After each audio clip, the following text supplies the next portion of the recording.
Vamos lá, queridos e queridas, vamos ver o jurista Pedro Serrano falando sobre a Malu Gaspar lá no 247. Deixa eu trazer aqui para vocês. Vamos ver o que foi a fala do Serrano. Vamos dizer, a querer se acusar um ministro do Supremo de algo tão grave. Tem que se ter cautela, tem que se investigar os fatos, né? Eu suponho que a jornalista tenha investigado. E como diz eu não sei se eu vou me meter aqui na área de você, Florestan. Pode ir. Na boa técnica jornalística, de uma certa ética prática que a profissão tem, se você se funda numa acusação tão grave dessa em fontes sigilosas, você tem que ter coletado provas. Exatamente para chegar numa situação dessa agora e apresentar essas provas. Nós aguardamos. Porque a acusação é muito grave. E essa acusação é negada pelo ministro e negada pelo Banco Central. Outra jornalista que apurou, a Daniela Lima, fala que não houve, que as reuniões que se realizaram foram mais de uma pessoa, duas pessoas presentes, não estava só o Galípolo e o ministro, e que há um forte consenso entre os presentes da reunião, que é uma leviandade se falar que o ministro em algum momento pediu, pressionou, reivindicou algo em favor do banqueiro. Então eu acho que essas coisas têm que ser levadas em conta. Se leva em conta a apuração de uma jornalista e não de outra. E vamos ser objetivo aqui. Nós já passamos esse tipo de experiência na Lava Jato. Matérias feitas com base em fontes secretas que não são reveladas, sem prova, e que depois redundaram no que redundou. A maior tragédia da história do sistema de justiça brasileiro. Imenso, cipoal de mentiras e falsidades, né? Então eu acho que o que nós temos que ter é cautela, né? É evidente que há uma acusação grave em pauta, deve haver uma investigação preliminar por parte das autoridades para verificar se há o mínimo de materialidade. Não havendo mínimo de materialidade, não se deve abrir inquérito contra o ministro do Supremo nesse tipo de questão. Não vejo que o ministro tenha criado algum tipo de desvio na nota dele. Aliás, ele confrontou claramente a informação dada pelo jornal o Globo, pela sua jornalista. Agora é papel dessa jornalista apresentar as provas que ela deve ter obtido, porque para poder apresentar acusações tão graves com base em fontes sigilosas, tem que ter outras provas, até para enfrentar uma situação dessa, como nós estamos vendo, né? Então, vamos aguardar, verificar que provas são apresentadas. Se não, não há materialidade sequer para abrir um inquérito. Alguém tem que ou assumir a acusação, se apresentar, ou ter algum documento, algum papel, algo que demonstre, né? A acusação é muito grave. Se acusa o ministro de sua esposa ter recebido honorários de advocacia, de fato, em paga dele ter feito lobby, etc. e tal. E que esse lobby teria sido feito junto ao presidente do Banco Central, que também nega o fato, né? Então, nós temos as duas pessoas que teriam participado da conversa negando. Aguardamos as provas. É óbvio que é direito dos jornalistas terem fontes sigilosas, isso é posto na Constituição, né? Mas isso não é critério de justiça. Isso não é critério de justiça. Isso compõe, como a gente falou, o imaginário popular. Ajuda a compor o imaginário popular. Mas a realidade é que não é o critério de justiça, né? Mas eu estou fazendo uma cobrança que vai um pouco além do artigo. Eu cobro pela boa técnica e pela ética jornalística. É hora de apresentar as provas. A sociedade brasileira precisa disso. Numa acusação grave dessa, nesse momento histórico que nós estamos passando, com base apenas em depoimento de fontes sigilosas, agride frontalmente, o que para mim é uma questão ética, não é jurídica. Direito tem. Agora, é ético? É jurídico. Ela pode fazer isso. Mas é ético. Ela tem que agora apresentar as provas que deve ter. Um bom jornalista, ao fazer uma acusação tão grave, se acautela. Se acautela tendo o quê? Provas. A apuração da Daniela Lima, que é tão jornalista quanto ela, tão valiosa quanto ela, quanto jornalista, é o contrário. As duas partes negam. É muito claro, negam claramente. A Daniela Lima chega a levantar que, como um comentário num grupo de pessoas que estavam reunidos numa dessas reuniões, surgiu o assunto do Massa, que era o assunto mais falado em Brasília, como nós dois aqui. A gente estava conversando hoje, caiu em vários assuntos, né? Ontem eu recebi um grande amigo meu, Zé Bicuda, aqui, para se cumprimentar de fim de ano, né? E caímos no assunto do Alexandre. Por quê? Porque é o assunto falado aí, que tá na pauta, né? E que teria sido esse o espírito do comentário geral que todos os presentes na reunião falaram sobre o Master. É algo totalmente contrário ao que afirma a jornalista, que diz que houve pressão e pedido, né? E ambas as partes, veja, a expressão que a Daniela Lima fala que as suas fontes usaram é que é uma leviandade falar que o ministro pediu. E se o ministro não pediu, me desculpe, é um problema privado entre uma advogada e o cliente privado dela. Eu levanto uma questão, eu sei que muita gente se surpreendeu, eu também fiquei surpreso. Mulher de ministro, advogando, com honorários tão significativos, né? Mas será que a gente teria tão surpresa se fosse a esposa que fosse a ministra? E o marido fosse o advogado? Será que a gente teria tanto problema assim do marido exercer a profissão de advogado, que é a profissão dele? Agora, como é mulher, é como se ela tivesse a obrigação de não exercer a profissão, já que tem o marido.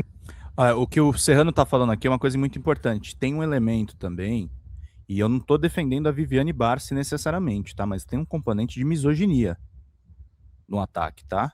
Se o advogado fosse o Alexandre, talvez não tivesse esse burburinho que tá rolando. Muito boa a colocação do Serrano. Ministro.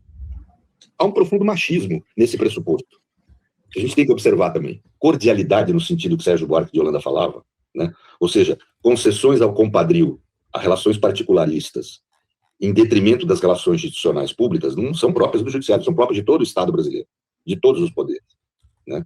Isso não é nada novo, não é nada atual, e não é nada isolado no judiciário. Então, acho que sim, acho que cabe críticas ao judiciário, cabe muitas. Eu falei uma vez, eu acho que aqui mesmo, né, Florestan?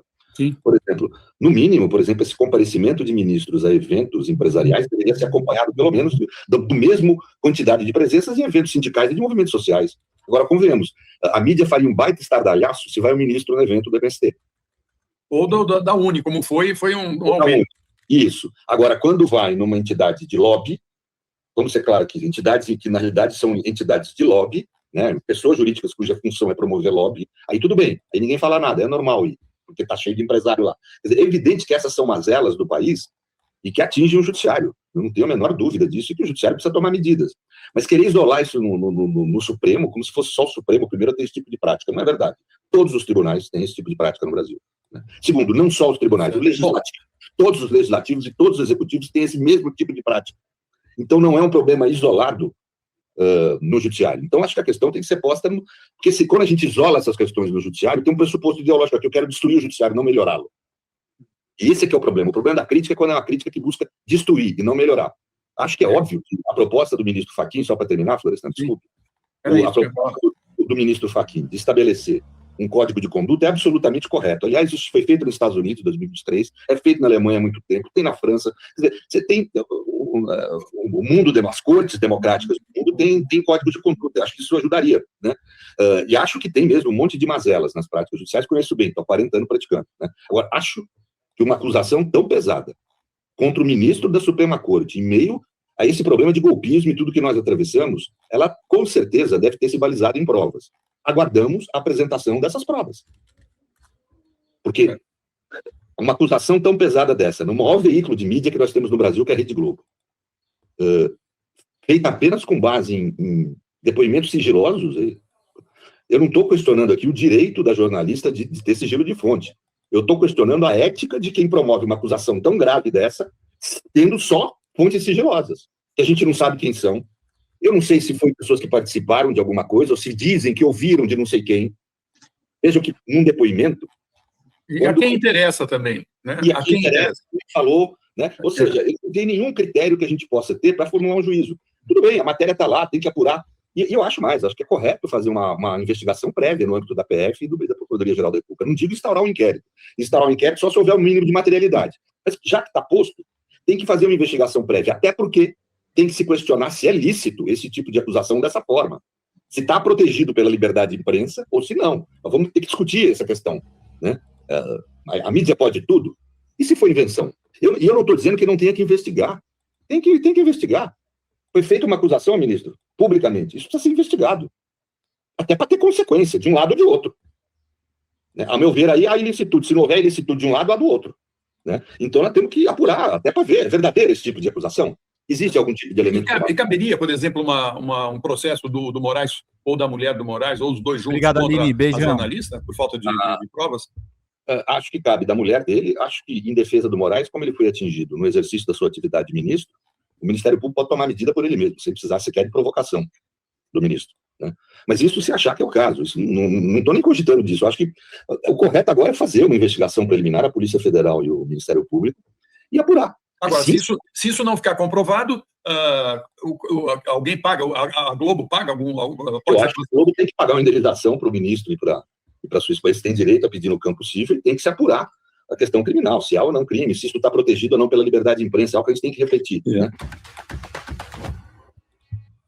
Excelente fala do Serrano, tá? Excelente. no alvo, assim, é o que realmente precisa ser colocado. Falei sobre isso e sobre a apuração da Dani Lima lá no canal do Meteoro Brasil com a Ana Lesnovski. Vamos lá. A jornalista Daniela Lima fez a cobertura mais correta da conversa entre o ministro Alexandre de Moraes e Gabriel Galípolo, presidente do Banco Central, pelo UOL. Como é que foi isso, hein? Vamos falar sobre esse assunto com o nosso Pedro Zambarda agora no Plantão do Meteoro. Bora lá.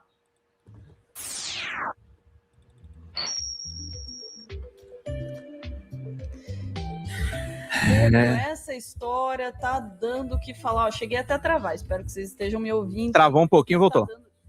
Tá dando o que falar aí essa boataria generalizada, né?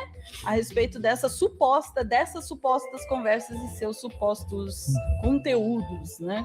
Mais supostos ainda conteúdos. Você sabe que morre quando só tem boatos, né, Ana? Geralmente é verdade, né? A verdade, ela vai pro ralo, né? Geralmente em situações de guerra ou em situações que as pessoas querem plantar alguma coisa. E esse corte, por incrível que pareça, a gente vai falar do Galípolo e vamos falar do Alexandre de Moraes. E ninguém tá passando pano aqui para Alexandre de Moraes, tá? A esposa dele receber quase 130 milhões de reais do Banco Master é um conflito de interesses muito claro.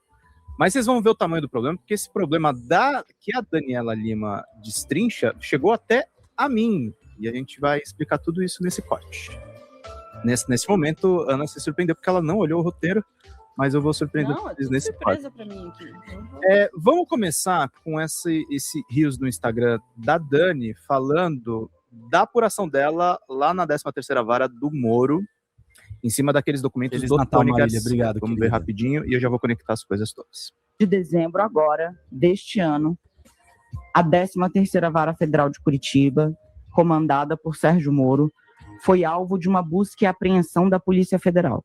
Foi a primeira vez que a PF, na história, entrou em uma vara federal para fazer busca e apreensão. Por quê? Há anos, mais especificamente, desde 2023, o ministro do Supremo Tribunal Federal, Dias Toffoli, pede esses documentos. Cadê esse grampo que está mencionado aqui? Não aparece. Cadê ele no processo? Nunca foi colocado. De novo, 2004. São quase 20, na verdade, são 21 anos de sigilo, assim, mas não é sigilo, é de jogar nas gavetas e ir para as calendas. Então, gente, esse odor de Lava Jato que a nossa querida comentarista acabou de colocar aí, colocou aí no nosso chat, é o seguinte, gente, a Daniela Lima, e nós estamos conversando com fontes em comum, a gente está noticiando justamente uma investigação que está acontecendo na 13ª Vara, que está sob relatoria do Dias Toffoli, que é baseada em um trabalho de espionagem que o Tony Garcia teria feito para o Moro e que tem um potencial explosivo de acabar com a Lava Jato, provocar a cassação do Sérgio Moro e enterrar o destino político dessas pessoas. E aí começa a surgir fofocas em Brasília. E vejam, sim, o Toffoli e o Moro são ministros completamente diferentes, mas os dois estão juntos, inclusive no inquérito das fake news. Para quem não lembra, quem começou relatando essa questão era o Toffoli. Tá, você falou Toffoli e o Moro, isso quer dizer... O Toffoli e o Moraes, desculpem. O Toffoli e o Moraes, embora sejam ministros diferentes, eles atuam juntos e em casos semelhantes em muitos casos. É o caso do inquérito das fake news, o Toffoli estava a priori e depois ele passa a relatoria para o Sérgio Moro. E aí a Dani traz essa reportagem. Moraes, pelo amor de Deus. É que nem Osama Bin Laden e Obama. Quando mataram o Osama e o Obama, era um nó só para dar essa notícia. Só de falar Moro, ministro do STF, já me dá assim um engulho. Não será. Lá na coluna do UOL, a Dani retrata essa reunião, tá? Que já está circulando, repito para vocês, antes de virar notícia, com a Malu Gaspar, que estava no Roda Viva, inclusive, sendo enaltecida pelo Sérgio Moro, esse é o Moro mesmo, não é o Moraes, estava sendo enaltecida pelo Sérgio Moro. Antes disso, isso estava circulando como boato, e aí a Dani faz a melhor cobertura, na minha opinião. Qual que foi aqui? Reuniões de Moraes e Banco Central, que é o Moraes e o Galípolo, tinham a Lei Magnitsky como tema. O Master teria sido citado. Depois o Moraes vai soltar uma nota dizendo que o Master não foi citado, mas assim, eu confio razoavelmente na apuração da Daniela. Vamos lá para as informações. As conversas entre o ministro Alexandre de Moraes e o presidente do Banco Central, Gabriel Galípolo, tinham como tema central a aplicação da Lei Magnitsky sobre o magistrado, sua esposa e os negócios da família, além do impacto da sanção sobre os bancos que prestavam algum tipo de serviço a eles. Ana, o Moraes foi alvo de uma cartinha do Trump naquela questão do tarifaço. Aí o pessoal fala, é imoral o Moraes procurar o presidente do Banco Central. Gente, ele tinha sido alvo de uma carta do presidente dos Estados Unidos. Ele foi atrás de todas as formas para tentar se proteger. Por isso que ele foi conversar com o presidente do Banco Central. Foi nesse contexto das conversas que o caso do Banco Master, segundo fontes a par da situação, foi mencionado. A discussão sobre a instituição financeira foi revelada pela colunista do jornal o Globo, Malu Gaspar, ontem. A conversa que aconteceu pessoalmente se dava no contexto da imposição da sanção pelo presidente dos Estados Unidos, Donald Trump, no dia 30 de julho. A medida foi revogada pelo americano neste mês. Por conta da Magnitsky, Moraes teve, por exemplo, que trocar a sua bandeira de cartão de crédito por uma formação 100% nacional. Segundo aliados dos dois personagens, haviam dúvidas a serem sanadas, inclusive das instituições financeiras que prestavam serviços ao ministro e ao Supremo.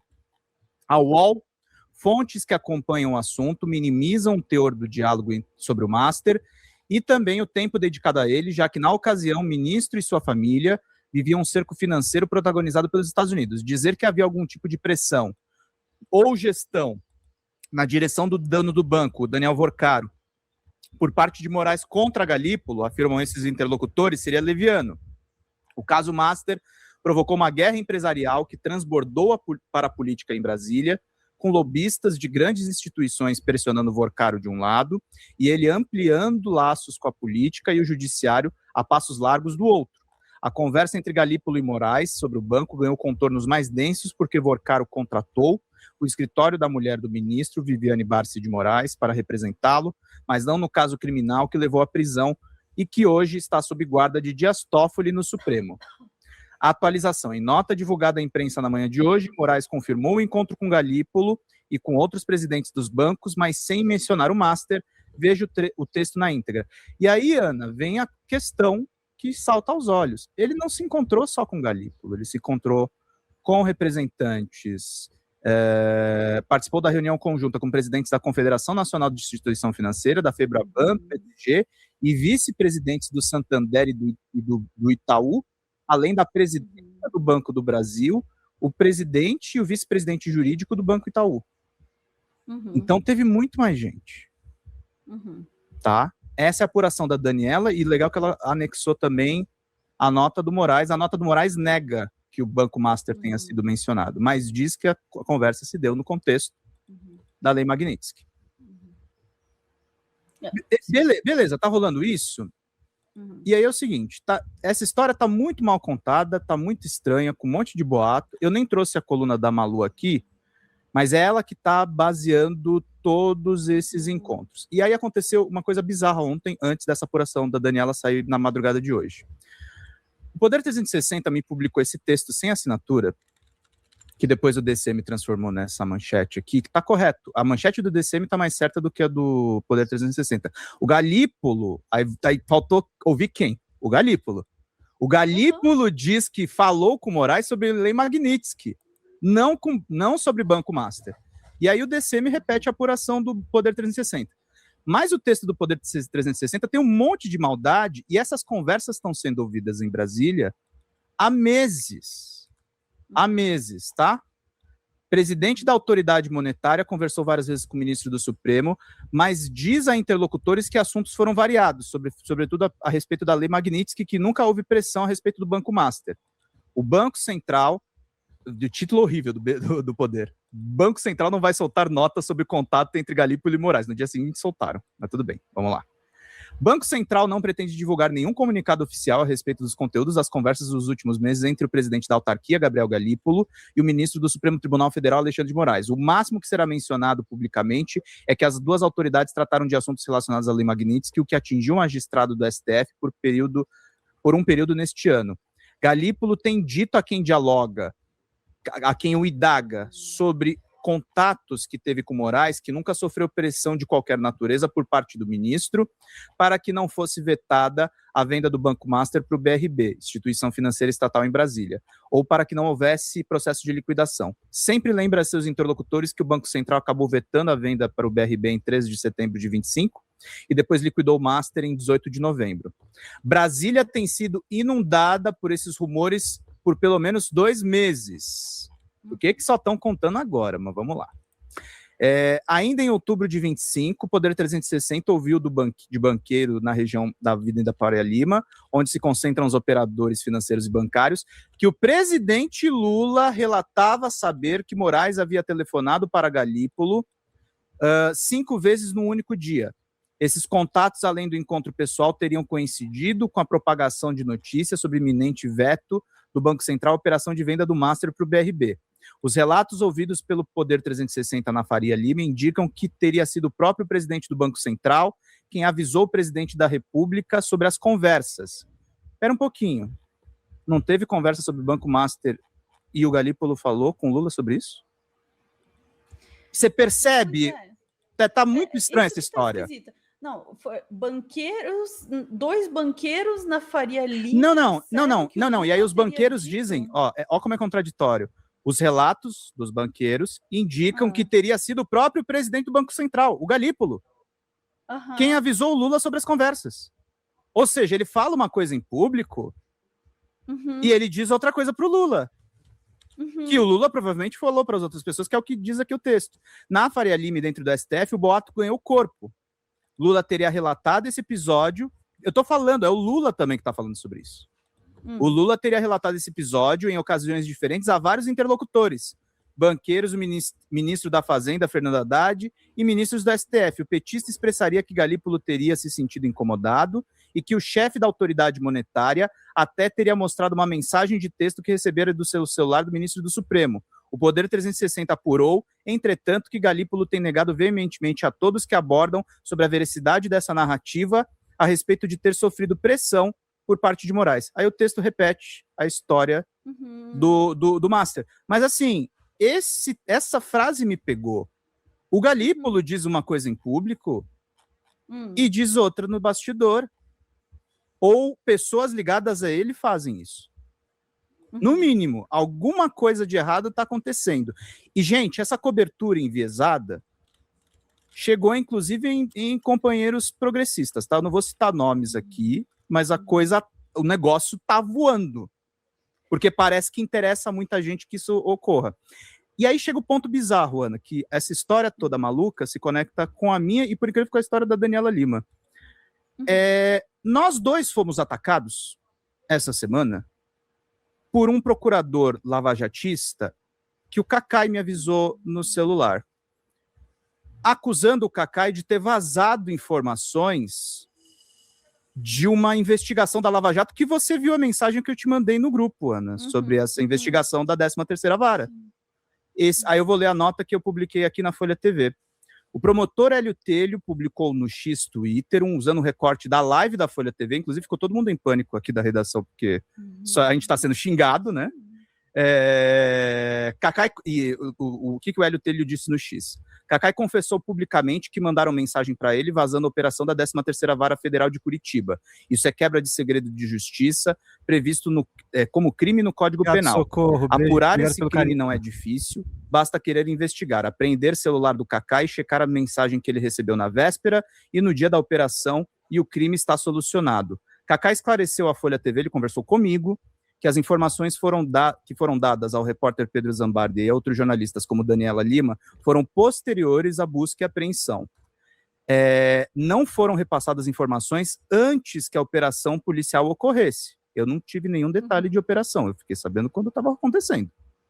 Cacai esclareceu também que trocou de celular na França e que não tem como resgatar as mensagens que enviou. E aí ele mandou para mim uma nota, reiterando tudo o que foi dito para mim no WhatsApp. E assim, ele é advogado do Tony Garcia, que é o empresário e ex-deputado do Paraná, que fala dos grampos ilegais do Moro. E aí me salta aos olhos, Ana, toda essa movimentação do presidente do Banco Central e de banqueiros tentando atacar o Alexandre de Moraes e dos lavajatistas para não investigarem o Moro. Eu não acho que as coisas estão dissociadas. A Malu Gaspar era a jornalista favorita do Sérgio Moro na Operação Lava Jato. Ok. Isso tá tudo muito estranho. Pedro, acho que o meu comentário, para não me alongar muito, é exatamente nessa linha. Tá tudo muito estranho. Do ponto de vista jornalístico, o que está esquisito nessa história, né, comunicacionalmente falando, é essa série de reportagens, assim, um monte de reportagem aqui e ali e tal, aparecendo, tudo na base do boato. Fundamentado absolutamente em boato. E aí, e contraditórios, como você mesmo estava apontando, né? Diz uma coisa para um, diz uma coisa para o outro, aparece aqui falando tal coisa, aparece lá falando outra, e no final das contas, a pergunta fundamental que a gente tem que se fazer é essa: o que é que se está reportando? O que é que está sendo reportado de fato? O que é que de fato está acontecendo? Está sendo reportado aí, insinuando a torta e a direito, né? E aí não estou falando de uma reportagem específica ou de um veículo específico, porque Sim. Isso está acontecendo em mais de um. O que é que está sendo dito sobre quem e a quem interessa? Uhum. Porque as informações, de fato, elas não existem. Não. E a coisa está tomando uma proporção em que a boataria vai ganhando esse espaço na notícia como se fato fosse, e começa a ser engolida como se fato fosse, e até agora de material, de concreto, não tem nada. Me incomoda muito, jornalisticamente falando, assim, essa coisa assim, o fulano disse que ouviu de ciclano de não sei o que. E, no entanto, a gente tem provas materiais que o Moro foi um juiz suspeito, nós temos uma decisão do Supremo Tribunal Federal. Antes que virem e falem, tá? Porque eles estão doidos para emplacar essa versão. Sim. Eu não conheço o Alexandre de Moraes, eu não gosto da intimidade do Alexandre de Moraes, até para dizer os 2 ataques que foram direcionados a mim e a Daniela tem mais proximidade do Suprema Corte do que eu. Agora, me salta aos olhos uma coisa que, assim, eu já chamei, inclusive, o Alexandre de Moraes de golpista quando ele era ministro do Temer. E o que me parece que tá rolando uma nova Lava Jato, tipo uma operação salva essa galera, e eu elenquei as hipóteses para vocês no grupo. Para mim, isso é uma tentativa, primeiro, de tentar fazer o Tarcísio ganhar atração, porque eles entenderam que atacar a Suprema Corte... Não vai parar no Moraes, tá, gente? Não é só o Banco Master. Eles vão atacar o Moraes, eles vão atacar o Flávio Dino, que está investigando as emendas, eles vão atacar os outros ministros, eles vão começar a constranger para reverterem as decisões em cima do julgamento do golpe. E assim... não apenas, né, também, quando toca nas emendas, por exemplo, uma galera de peso está incomodadíssima com isso. E o Centrão e o mercado financeiro lucram com essas emendas, com a conexão com o crime organizado, com todos esses links que estão cada vez se tornando mais públicos. E aí, o segundo intuito é dar um gás para a candidatura Tarcísio e, no limite, não se surpreendam se começarem a falar disso. O Merval Pereira, que é a voz da Globo, é a voz dos patrões da Globo, ele já estava falando em impeachment do Alexandre de Moraes. Não se surpreendam se essas pessoas supostamente sensatas começarem a falar de libertar o Bolsonaro, o cara que matou as pessoas na pandemia. E que tentou dar um golpe no país. Né? A questão para a gente não se alongar muito, Pedro, a gente finalmente no Brasil, a gente está dando alguns passos muito importantes e inéditos.